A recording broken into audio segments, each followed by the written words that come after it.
Recently, the National Academy of Recording Arts and Sciences stripped the rock group Milli Vanilli of its Grammy Award for not having done any of its own singing.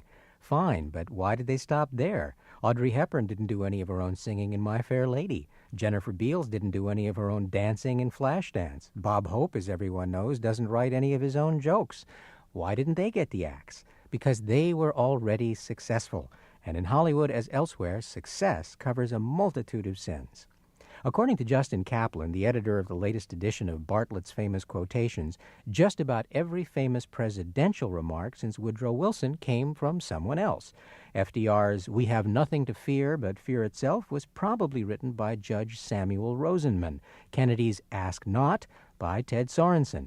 Reagan's "Evil Empire" and Bush's "1,000 Points of Light" by Peggy Noonan. Vice President Agnew's nattering nabobs of negativism by William Safire.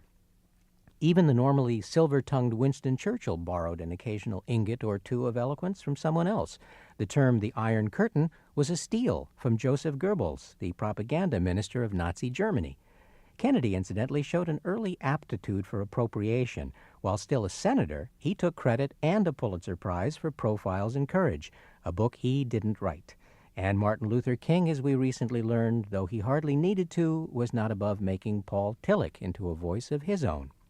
Writers, I suppose, are partly to blame for rendering themselves invisible. Their job, after all, is to state a powerful truth so beautifully or clearly, others simply can't resist the temptation of assuming they thought of it themselves. Those few writers who do succeed in getting noticed don't necessarily escape the curse either. They get credited with lines that came from other writers. Many of the witticisms of George S. Kaufman or Dorothy Parker were spoken by others too unsuccessful to be noticed. Success in our culture is so attractive that the tokens of it are sometimes awarded even when they're not appropriated. Years ago, a friend of mine received an Oscar nomination for his work. Though he didn't get the award, he was deluged with congratulations for days. The desire to be associated with a winner was apparently so strong, people simply refused to get the news he'd lost. Today, like who knows how many others, he is the proud owner of an Oscar by popular acclaim.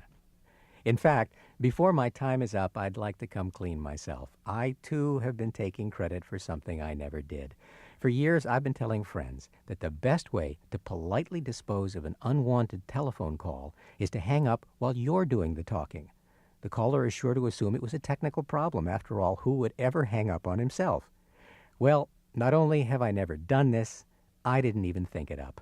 The idea came from a former employer of mine, whose father, incidentally, was a member of President Roosevelt's Brain Trust. For all I know, the idea came from FDR himself, to get out of a conversation with one of his speechwriters, who, I can't help imagining, had called up that day to ask for credit where credit was due.